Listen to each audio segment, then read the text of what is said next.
Bonjour à tous, c'est Jean-Luc Haut sur sa chaîne YouTube. Aujourd'hui, nous allons parler de risques. Et oui, parce que l'actualité de ces dernières années, les catastrophes naturelles et technologiques en série, les risques de terrorisme, ça a souligné l'émergence durable de cette nouvelle préoccupation. En effet, il devenait indispensable pour l'État de redéfinir les orientations en la matière, de créer une véritable culture de la préparation au risque et la menace, et de rappeler ou de donner de nouvelles responsabilités aux collectivités territoriales, la protection des populations et de l'environnement étant des missions essentielles pour les pouvoirs publics.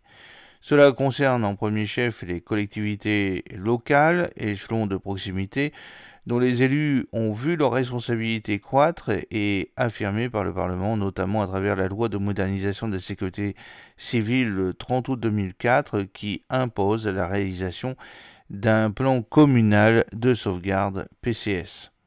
À ce jour, le constat est amer. Seules 2000 communes en France ont réalisé un PCS. Aussi, le syndicat national des directeurs généraux des collectivités territoriales a souhaité proposer aux collectivités locales un guide que je transforme ici en vidéo afin de répondre aux questions que se posent les décideurs locaux, de les aider dans la démarche de réalisation d'un PCS et en présentant sa place dans l'organisation de la protection des populations. C'est l'objectif recherché de ces vidéos qui doivent permettre avant tout aux collectivités d'apporter une aide à la gestion opérationnelle d'une crise de la façon la plus simple et la plus efficace possible. Alors ces vidéos sont dédiées à la sensibilisation des collectivités, mais aussi aux étudiants, pour les problématiques liées à l'anticipation et à la gestion des risques majeurs dans le cadre réglementaire actuellement en vigueur. Alors, ces vidéos s'articulent en deux volets. Tout d'abord, une présentation des principaux éléments réglementaires et techniques sur lesquels peuvent s'appuyer les collectivités et les étudiants pour anticiper et gérer les situations de crise associées à ces aléas.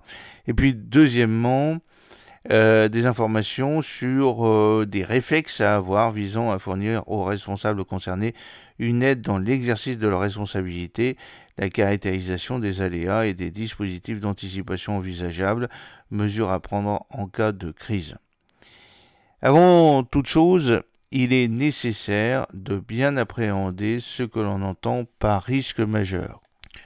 Un risque majeur est la possibilité qu'un événement d'origine naturelle ou anthropique, dont les effets peuvent toucher un grand nombre de personnes, puisse occasionner des dommages importants et dépasser les capacités de réaction de la société. L'existence d'un risque majeur est liée d'une part à la présence d'un événement, qui est la manifestation d'un phénomène naturel ou anthropique, et d'autre part à l'ensemble des personnes et des biens ayant une valeur monétaire ou non monétaire pouvant être affectés par un phénomène. Les conséquences d'un risque majeur sur les enjeux se mesurent en termes de vulnérabilité.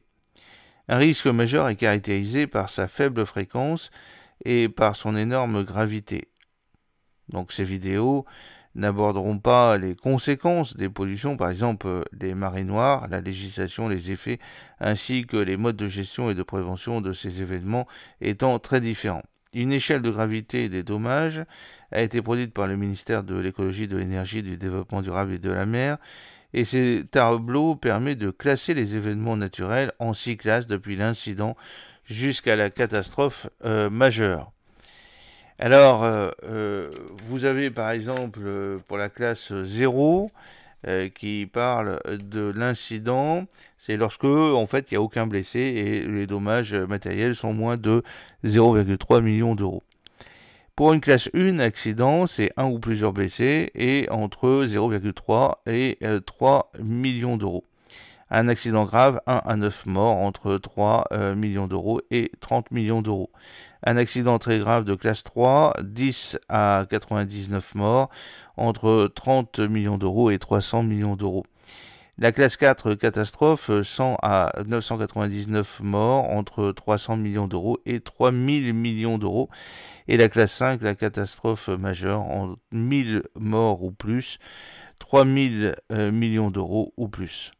9 risques naturels principaux sont prévisibles sur le territoire national: l'inondation, le séisme, l'éruption volcanique, le mouvement de terrain, l'avalanche, le feu de forêt, le tsunami, le cyclone et la tempête. 4 risques technologiques sont d'origine anthropique: le risque nucléaire, le risque industriel, le risque de transport de matières dangereuses et le risque de rupture de barrage. Parmi les risques sanitaires, on distingue la canicule, la pandémie et l'épizootie.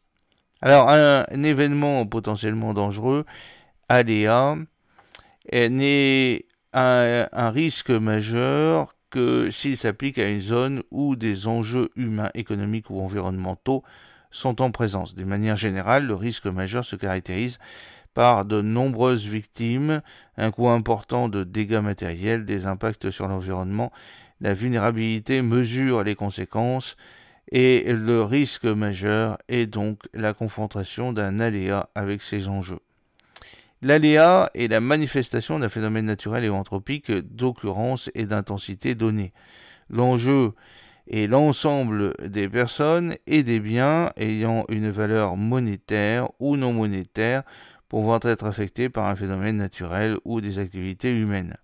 Le risque majeur est la conséquence d'un aléa d'origine naturelle ou humaine dont les effets peuvent toucher un grand nombre de personnes, occasionner des dommages importants et dépasser les capacités de réaction des instances directement concernées. La vulnérabilité exprime et mesure le niveau de conséquences prévisibles de l'aléa et des enjeux. Différentes actions peuvent la réduire en atténuant l'intensité de certains aléas ou en limitant les dommages et les enjeux. Dans la prochaine vidéo, nous parlerons des concepts et des fondamentaux avec le rôle de l'État, le rôle des collectivités, le rôle des acteurs externes aux collectivités territoriales, les solutions pour anticiper et gérer les événements majeurs. J'espère que cette petite vidéo introductrice vous a plu. N'oubliez pas de cliquer sur le pouce pour la promouvoir, de vous abonner si ce n'est pas encore fait, de partager cette vidéo sur vos réseaux sociaux. À très bientôt. Fidèlement, Jean-Luc O.